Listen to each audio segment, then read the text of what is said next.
What's going on? We back. It's the Boxing Clinic and more. Your boy CJ Goodfella, one time for the one time.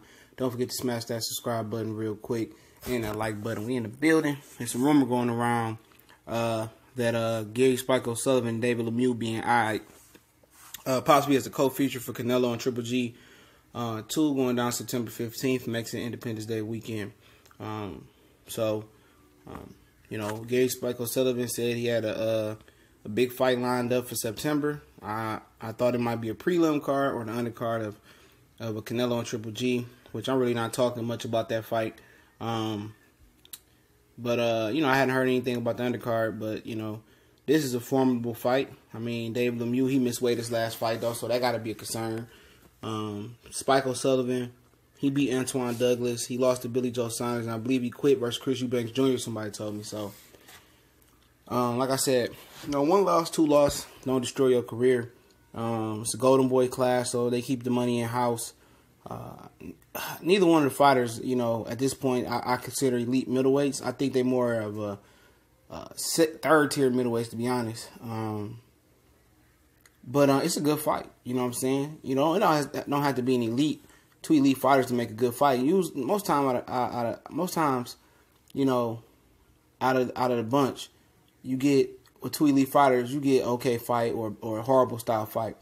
With two middle of the road fighters, you get an excellent fight, and I think this could be an excellent fight. David Lemiuex can punch. Spike O'Sullivan like to come forward and bang. This got fight of the year potential, depending on what they got left in the tank, and can Lemiuex really make 160 still? I know he flirted with moving up to 168. He in those rankings, and he said he still can make 160. So it's a good fight for the fans. If you pay $70, $75 HD for Canelo Triple G 2, I think you potentially can get a fight of the year candidate on the undercard, as well as the main event. So the bang for your buck is pretty excellent here. You know what I'm saying? I'm not knocking when it's a good fight. I call it fair. I keep it a buck all the time. Just because my opinions don't match your opinions, like I said, it don't mean nothing. Come with some facts. I'm coming with facts, and I think this is a good potential fight, for any card. At the main event, it probably could pull the main event card on HBO, because HBO main event's been lackluster all year. So if we get this on an undercard, I think this is good. It's better than having a whole bunch of super paperweights and super flyweights on the undercard and featherweights. I mean, you get a glamour division in the middleweight division historically, and now it's coming back. And then possibly, that they're going to try to do the winner of this fight. They're going to try to line them up for Canelo in December. Canelo is set to come back in December. And Triple G is set to come back at the end of the year if they both don't take so much damage. So they'll have a voluntary, or they'll try to squeeze a fight in. They might come back and do a third fight.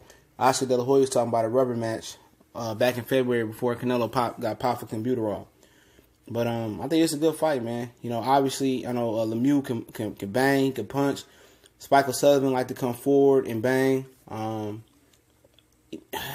don't know who the favorite, man. I've never been that high on Spike O'Sullivan. I ain't going to say like I'd have broke down the film on him and seen a bunch of fights. I've seen a bunch of David Lemiuex fights. At the end of the day, it'll come down to Spike O'Sullivan take his punch, And if he could take his punch, he possibly could put David Lemiuex into submission at this point. He's struggling to make weight. If Spike work up and down, do enough work in the basement, then check that chin, I think Spike can get him. But if Spike can't take them bombs that's coming back, I think David Lemiuex might be the biggest puncher at middleweight. We talking about pure just power. I think he got more power than Golovkin. Golovkin got more skills. He know how to place his power better. You know what I'm saying? But the winner of this fight is probably going to spawn a Canelo Alvarez fight later on this year if they don't take too much damage. So that's going to be the incentive for this fight, for the world to see it. A lot of people going to tune in for Triple G and Canelo too. And and also to get Canelo after this fight, if he don't get knocked out versus Triple G or take too much damage, win, lose, or draw, Gary Spike O'Sullivan was already prepared to be the opponent for September 15th if the May 5th Canelo Triple G original rematch day was going to happen. So, and they've been trying to match up him with David Lemiuex for years. If David Lemiuex would have beat Billy Joe Saunders, you would have got David Lemiuex versus Canelo Alvarez by now as well too. So it's the Boxing Clinic and more. Don't forget to subscribe, hit the bell icon so we upload and drop that heat. We're going to go live probably 2 times a day. Shout out to the homies Cory Lee Boxing. I'm going to put his link into the description so you can check his channel out. It's a really, really good channel. So make sure y'all subscribe to Cory Lee Boxing. And don't forget, we got the new college sports page popping off, S1210 College Sports Most Wanted, Meet the Cali Enigma, Colossal Sports TV. That link is in the description as well. And like I said, it's just a rumor right now. And I'm on Facebook, Instagram, Twitter. You know, if you want to donate, the PayPal link is there as well. All that's in there. You want to do a video collaboration or you want to joint venture or business partnership, my business email is there as well. And share the videos. Y'all know what it is. One time for the one time. We gone.